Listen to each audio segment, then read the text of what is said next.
Hello everybody, welcome back to my channel. Today I'm going to be doing another foundation review. I just posted a review of the Charlotte Tilbury Beautiful Skin Foundation, and in that video so many comments was like, this is great, but can you please review the NARS Light Reflecting Foundation? And even besides the comments in that video, I've been getting so many DMs, so many questions about this over on Instagram. It just seems like this is a very hyped up foundation right now. I feel like these two guys are like the hot foundations at the moment. So I actually went ahead and purchased it after seeing all the comments on my Charlotte Tilbury video, and then I actually got it in PR coincidentally like a day later. So I actually have 4 shades here to swatch for you guys. I'm pretty excited to try this. NARS foundations and base products are kind of a hit or miss for me. I either really hate them or really love them. Their concealers in particular are some of my favorite concealers, but when it comes to their foundations, I don't know. I never really found one that I absolutely adore. I really do like their tinted moisturizer, but their sheer glow,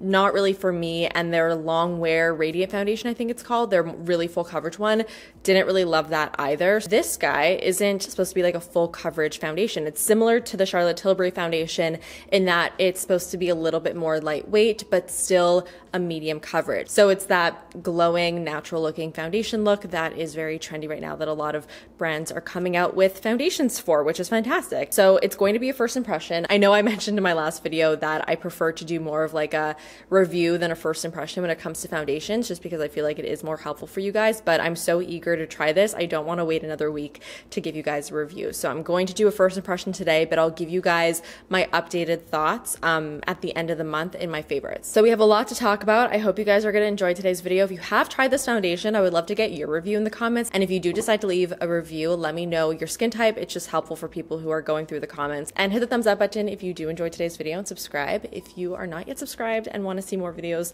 from me. So let's get right into it. So let me first give you guys all of the details for this foundation. So the price is $49 US and $65 Canadian. It's pretty typical for a NARS product. This is a higher end foundation, and you get, how much product in here? 1 fluid ounce. Also pretty typical. Packaging is very pretty. It's very classic NARS, comes in a glass bottle. You do have a pump, which is fantastic. One of the biggest differences between this foundation and the other NARS foundations is the fact that it is a makeup skincare hybrid. So very similar to the Charlotte Tilbury foundation.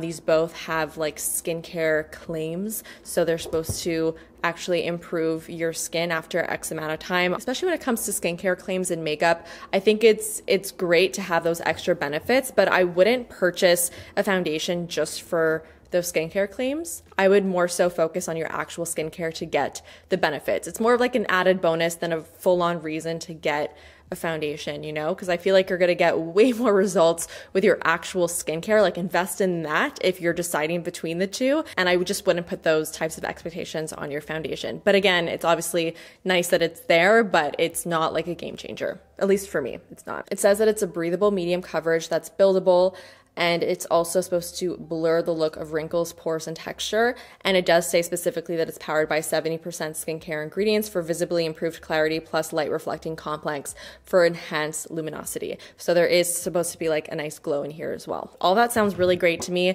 For context, I do have dry skin, not that most of you didn't know that already. So I do prefer foundations that obviously don't accentuate my dryness and that make my skin look nice and radiant and glowy, and yeah, just not dry is ideal. So let's go ahead and swatch all of these shades that I have here. I have 4. So starting off with L3, this is Gobi. This is supposed to be light with neutral undertones. I did actually swatch these shades on my hand, and I did notice that they oxidized slightly. So I'm gonna let them sit on my face for just a minute or so before we actually fully decide on the color. This does look like it's a little bit light for me, but the undertone is right. I feel like if this does oxidize, this may be a good shade match. Then I have L 3.5, which is Salzburg, which is light with warm undertones. So this should be a little bit more yellow. I typically go for shades that are more neutral. I feel like those typically suit me a lot better. It's like much, much, much, much warmer and deeper as well. Then we have L 4.5, which is Vienna, light with cool undertones. So this should have more of like those pinkier undertones. This is actually a good match too. See, typically I would never pick out a foundation that was cool. And this is why swatching is so important, because You just never know. Okay, then we have the shade that I purchased, which is Fiji, and that's L5. L5 is light to medium with warm undertones. I actually initially wanted to get Gobi, which is the first shade that I swatched, but it was sold out on Sephora. So I went with Fiji instead. And that's what Fiji looks like. Not a bad match. So Fiji is definitely not a bad match either, but I think I'm gonna go with Gobi, which is the first shade that I swatched. So before I get started, I'm going to prep my skin. As always, whenever I do a foundation review, I don't like to put an actual primer because I never want it to mess with the foundation. So I'm just gonna go in with my moisturizer. I'm gonna use the Inkey List Omega Water Cream because it's super lightweight and really does the trick, but it's not going to mess with the texture of the foundation. That's why I like it. I have this Jisoo honey infused lip oil, and I've been putting this on and I've been loving the texture. It's so nice, and look how pretty this packaging is. It's so cute. So we're gonna moisturize the lips too, why not? Something very satisfying about the texture of this product. I really like it a lot. So what's very interesting about this product is that on the Sephora website, there's always like how to apply instructions, and it actually says to use it with your fingers or to apply it with your fingers. And I'm unsure about that. I don't normally like to apply foundation with my fingers, but because they do suggest to do that, I'm willing to give it a shot. We'll see what it looks like. So I'm thinking we'll do one half of my face with my fingers and the other half with a foundation brush, which is how I would normally apply it. So it says to put a pearl size amount and then warm with fingertips. So I'm gonna shake it up. I guess that is about pearl size. It's definitely very liquidy. A little bit more liquidy compared to the Charlotte Tilbury foundation, which is much more on like the thicker side. Warm it up with my fingers as it says. Seems to spread quite a bit. Ooh. And just start to blend it out with my fingers. Okay, that's actually applying nicely with the fingers. I just don't like the feeling of applying foundation with my fingers. It kind of feels like finger painting, and it's just like messy. Then I have to like wash my hands. It's more of a convenience thing than anything else, but applying with the fingers is nice because you really get to warm up the product and like work it into the skin. And that actually gave me, honestly, a pretty flawless coverage considering I used it with my fingers. I do feel like most of the time when you use a product with the fingers, it just looks a lot more natural and sheer, but that actually gave me like really solid coverage. And I'm not even done the tiny bit of product that I used. It spreads really, really nicely. And that color is actually a perfect match. I'm happy that I went with it. I'm gonna put another pearl size amount and we're gonna use my foundation brush. This is a NARS foundation brush. And let's see how it applies with the brush. I should also mention there's no fragrance in here, which is always important to note. Okay, 100% prefer it with the brush. I feel like it applies kind of similarly, but there is a little bit of a smoother finish when applied with the brush. But I feel like if you're in a pinch and you need to apply this product with the fingers, it totally works with the fingers as well. Like I still got a really nice finish on this side, but this side is just better and quicker and easier, and your fingers don't get dirty. So I just prefer it. But I think if you wanted to, or if you're somebody who does like to apply with your fingers, it applies really nicely. Let's put a little bit more and see how it builds, because it does say specifically that it is a buildable foundation. So I'm just put a tiny bit more on my brush, and I'm just gonna kind of tap it on my cheeks and see how that builds up.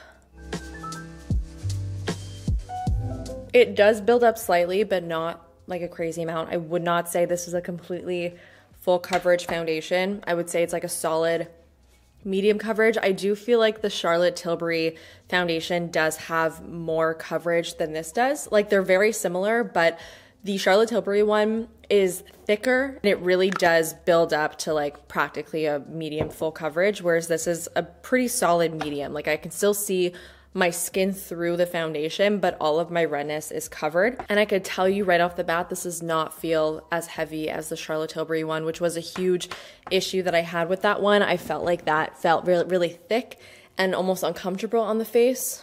I mean, I've only had this on my face for like 2 minutes, so I can't say for sure, but it feels way more lightweight. Oh, wait, I think I spoke a little bit too soon. I have some like texture on my nose right now. It's just like dry skin and a little bit of flakiness, and it does look like, oh, yeah, on the side that I applied with my fingers, it just like didn't go on smoothly in that area. Like it's definitely accentuating that dry texture.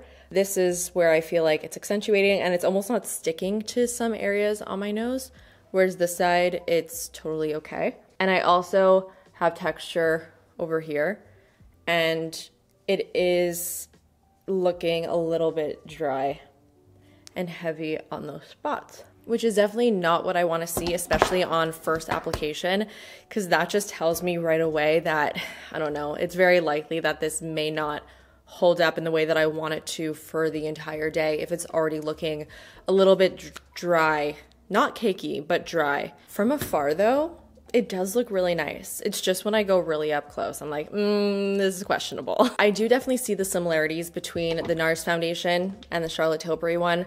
I didn't really mean this to be a total comparison video, but it's hard not to, considering this is the last foundation that I did a review on, and it was also my last video. They really do look very similar. They have a nice natural finish. They have a nice little glow going on. The differences though are definitely in the texture and the way that it feels. The NARS one definitely feels way more lightweight and it's more liquidy as well. Will say that the Charlotte Tilbury one did not accentuate any of my dryness like this guy is right now. So I'm going to put on the rest of my makeup. Let's put on some NARS concealer. This is Light 2.2 in the Radiant Creamy. I'm not gonna put concealer anywhere else other than underneath my eyes.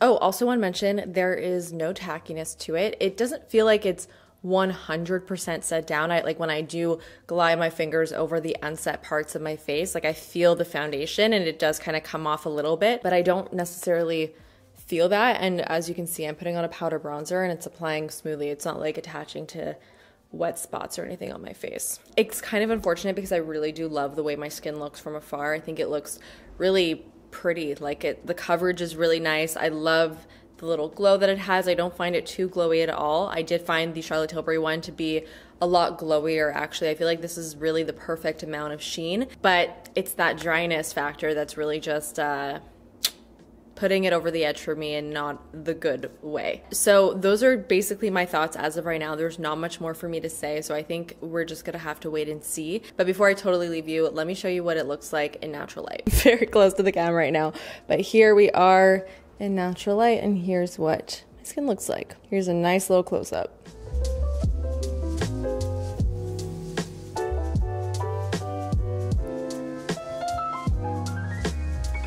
See what I'm talking about? Like over here, you just kind of see all the texture. That's the natural light test. Now I will see you guys a little bit later. Okay guys, it's time to give you my one and only update of the day. I'm sorry I didn't give you another update, but I was just kind of working, doing my thing, and by the time I looked up, it was 8 p.m.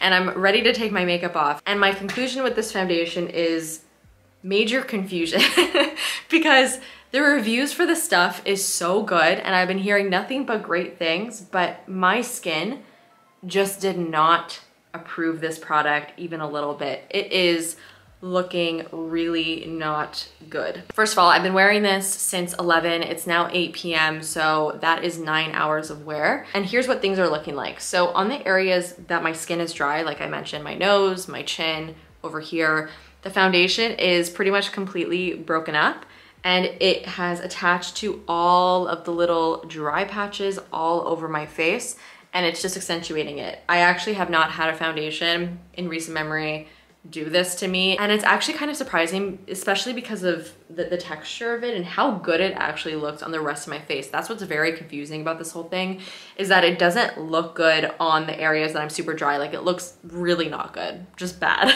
But on the areas where I'm not dry, so on this area, it actually looks quite flawless and pretty, and it wore really well throughout the day. And I was doing a lot of like leaning on my hand and there was no transfer or anything. And it just wore very evenly on all of those areas where I'm not extra dry, but on the areas that I am dry, specifically my nose, like it's really the worst part. It just really does not work at all. So these really are just my first impressions, and I absolutely will be trying this again. Maybe I'll try a different moisturizer or a different type of skin prep and see if that changes anything. But for it to be this intensely bad on like the dry parts, I don't really think that that has much to do with my base. because that's just the foundation reacting to my dry skin. And the base that I used is just a moisturizer. It's not really anything that ever really reacts with my foundation. This is surprising also, considering this is such a skincare focused foundation. It doesn't feel or obviously look as hydrating as I feel like it should be or would be with all of those claims. So overall, I'm definitely looking forward to trying this out in different ways, and I will absolutely keep you guys updated at the end of the month. Let me know if anybody has had a similar experience to this in the comments. All right guys, so that is it. I'm gonna sign off. I'm gonna go ahead and take off all this makeup. Let me know all of your thoughts in the comments as per usual, and hit the thumbs up button if you did enjoy today's video, and I'll see you guys in the next one.